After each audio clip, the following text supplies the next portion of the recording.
Mula ang kwentong ito sa ating bida habang siya ay nasa ospital. Kahit hindi kagalingan ay hilig pa rin niya ang paglalaro video games. Ginagawa niya itong libangan hanggang sa maging parte na rin ito ng buhay niya. Sa katagalan na niyang naglalaro minsan ay nawawalan na rin siya ng gana. Halos lahat ng klase ng laro ay nalaro na niya ngunit wala na siyang magustuhan sa mga ito. Pakiramdam niya ay paulit-ulit na lang ang kwento ng mga ito at wala na itong lalim.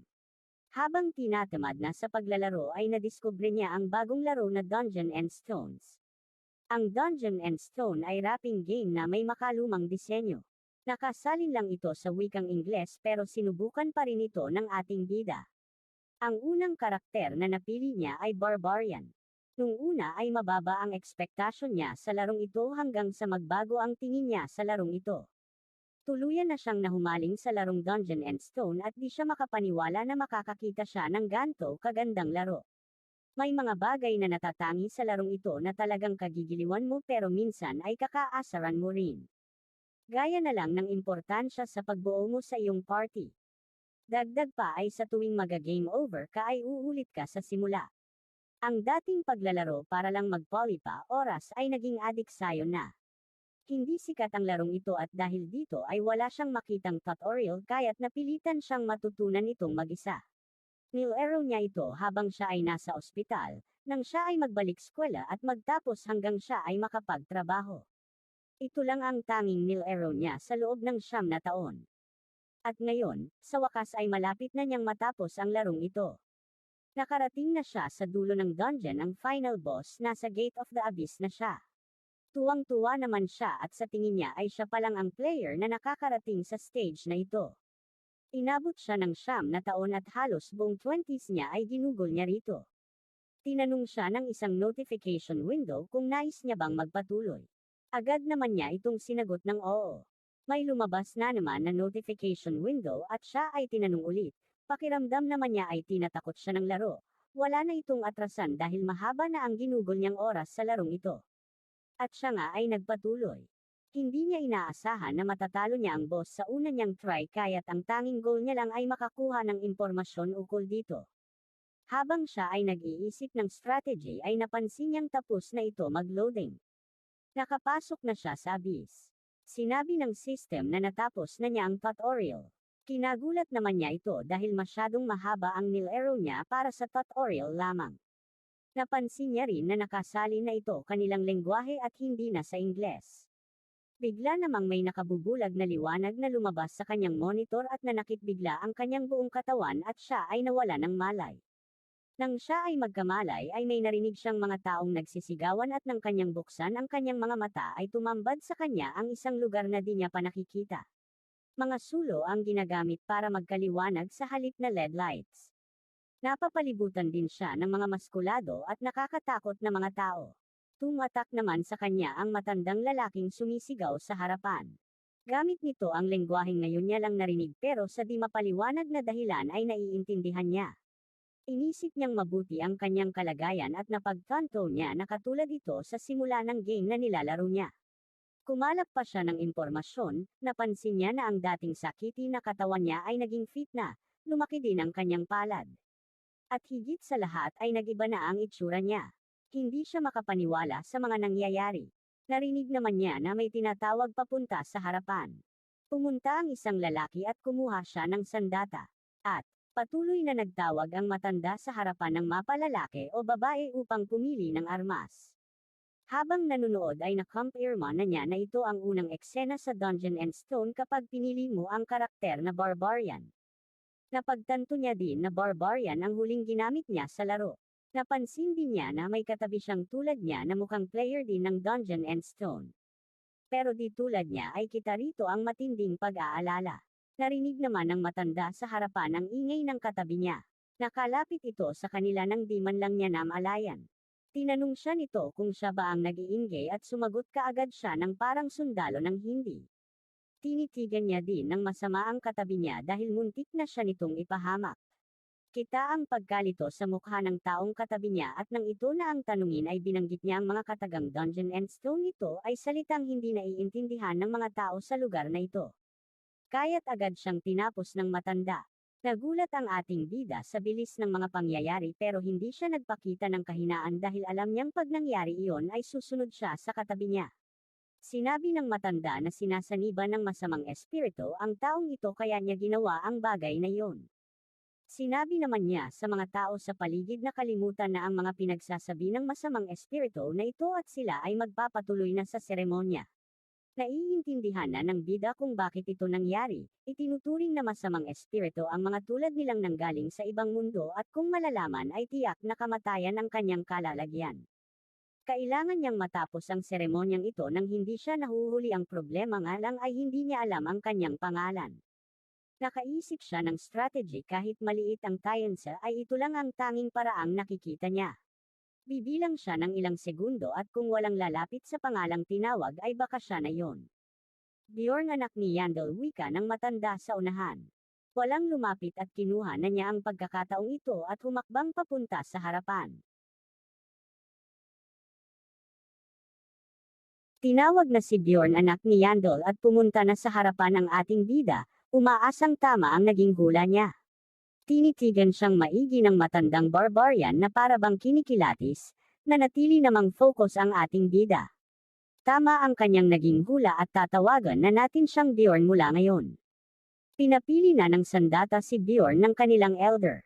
Nakahinga na ng maluwag si Bjorn pero ngayon ay isa na namang desisyon ang kailangan niyang gawin. Hindi marunong gumamit ng magic ang mga barbarian pero meron silang malakas na pangangatawan para punan ang kakulangang ito. Nung una ay nakafocus siya sa pagiging attacker pag gumagamit siya ng karakter na barbarian pero kalaunan ay nalaman din niya kung ano ang mas babagay dito. Napayusisa ang elder sa napili ni Bjorn na kagamitan. Hindi pumili si Bjorn ng sandata sa halip ay pinili niya ay kalasag. Para sa kanya ito ang pinakabagay na gamit para sa nag-uumpisang barbarian. Naalala ni Bjorn nung mga unang laro niya ay pinipili niya ang greatsword lalo na't napakaganda ng itsura nito pero dahil mababa ang depensa niya ay lagi siyang natatalo. Matagal niyang prenoblema ang pagiging malambot niya. Gumamit siya ng iba't ibang uri ng sandata pero ganun pa rin ang nagiging resulta. Ang pinaka-magandang na build niya ay ang Berserk Barbarian pero lagi siyang nagdedelakado at masyadong umaasa sa swerte bagay na wala siya. Hindi maasahan ang build na ito para sa kanya. Isang beses ay sinubukan niyang gumamit ng kalasag dahil sa tingin niya ay babagay naman dito ang mahabang buhay at malakas na pangangatawan ng barbarians. Hindi likas sa mga barbarian ang maging tanker di gaya ng mga dwarf gayunpaman ay nasa kanila ang mga katangian para magampanan ito.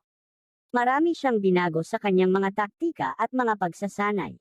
Hanggang sa magbunga ang lahat ng paghihirap niya. Natuklasan na niya ang pinakamalakas na karakter sa larong Dungeon and Stones. Nagbukas na ang gate patungo sa Rafdonia.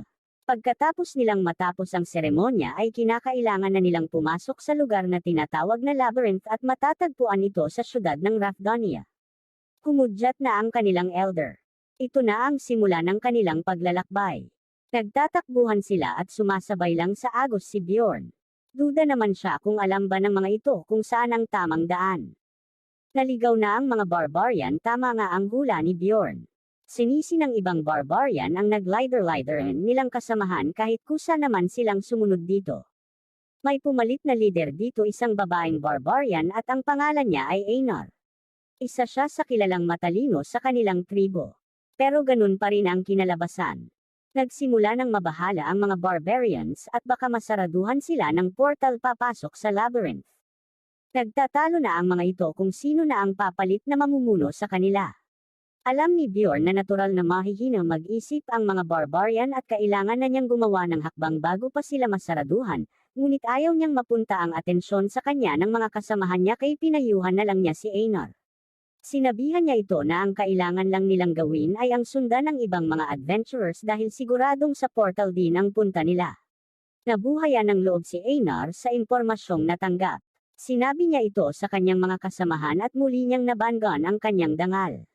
Nakarating na sila sa portal, nagsimula ng pumasok ang mga adventurers. Napuno naman ng agam-agam si Bjorn kung kinakailangan bang pumasok siya sa labyrinth. Sumasagi na sa isip niyang tumakas. Sakitin si Bjorn buong buhay niya at ni minsan ay hindi niya pa nasusubukang makipag-away kaya't hindi niya masigurado kung kakayanin niya ba ang mga panganib sa loob ng labyrinth. Iniisip din niya ang tax na kailangan para mabuhay ka sa Rafdonia. Ang pagsingil ng tax ang pinaka-brutal na sistema sa larong Dungeon and Stone. Ang lahat ng mamamayan ng Rafdonia ay kinakailangang magbayad ng tax sa oras na sila ay tumuntong sa edad na 20, at ang hindi makakapagbayad nito ay papatawan ng kaparusahang kamatayan. Marami namang paraan para kumita sa Rafdonia. Una, ang pagpasok sa labyrinth at pagtalo sa mga monsters. At ang pangalawa, ang pagtatrabaho sa loob mismo ng Rafdonia. Ang problema lang ay isa siyang barbarian. Kilalang mangmang ang mga lahing ito kaya't siguradong walang tatanggap sa kanya sa trabaho. Patuloy ang kanyang pag-iisip, 10 minuto na lang ang natitira bago magsara ang portal. Isang beses sa isang buwan lamang nagbubukas ang labyrinth at kung hindi siya makakapasok ay kailangan niyang maghintay ng 1 buwan. Kung hindi siya makakapasok ay siguradong kakapusin siya sa pera. Kaya't kailangan niyang pumasok subalit hindi siya makagalaw sa kaba. May bigla namang tumapik sa kanyang balikat, si Einar anak ni Fenelon. Lahat ng warriors ay nakapasok na sa portal at sila na lang ang natitira wika nito. Unti-unti nang lumiliit ang portal, sinabihan niya si Einar na mauna nang pumasok at susunod na lang siya. Bago pumasok ay nagpasalamat ito sa payo ni Bjorn kanina. Nagtanong din ito kung papaano siya tatalino gaya ni Bjorn. Alam ni Bjorn na ganito talaga ang mga barbarian kaya't malabong mangyari iyon. Sumagot pa rin si Bjorn kahit papano at pinayo na mag-isip muna ito bago kumilos. Nagpasalamat si Einar at sinabi na kung makakabalik siya ng buhay ay siguradong babayaran niya si Bjorn. Napansin ni Bjorn na mukhang kinakabahan din si Einar kaya't tinanong niya ito kung takot ba itong mamatay. Gaya niya ay takot din si Einar sa kamatayan pero pinanganak siyang warrior at mas ika mamatay niya kung hindi siya lalaban. Napagtanto ni Bjorn na tulad niya ay takot din ang mga kasama niyang barbarian at talagang wala na lang din silang magagawa kundi lumaban. Isa lang ang paraan para siya mabuhay at ngayon ay isa na siyang barbarian at sa tulong ng kanyang impormasyon sa laro ay pipilitin niyang makabalik ng buhay. Pumasok na siya sa papasara ng lagusan. Madilim ang paligid at walang makita si Bjorn na kahit anong liwanag. Hindi niya alam kung saan na siya napadpad. Isa siyang eksperto pagdating sa paglalaro ng Dungeon and Stone at napag-isip-isip niya na kung pagsasamayan ang natural na lakas ng barbarian at kanyang mga nalalaman sa laro ay siguradong makakaya niyang makasurvive sa mundong ito. Pero doon siya nagkamali, walang makita si Bjorn sa sobrang dilim ng paligid. Hindi lang siya ang barbarian na pumasok sa labyrinth pero mukhang nahiwalay siya sa mga ito. Ang pagkakaalam niya ay dapat merong mga crystal na gumagabay sa mga adventurer sa madilim na lugar na ito, kaya hindi mo kinakailangan ng sulo sa umpisa ng laro. Sa mas malalim niyang pag-iisip ay pinaghihinalaan niya na siya ay nasa dark area. May mga ilang area sa labyrinth sa ika-unang palapag ang hindi nadadapuan ng liwanag pero sa pagkakaalam niya ay kailanman ay di ito naging starting point ng mga adventurers.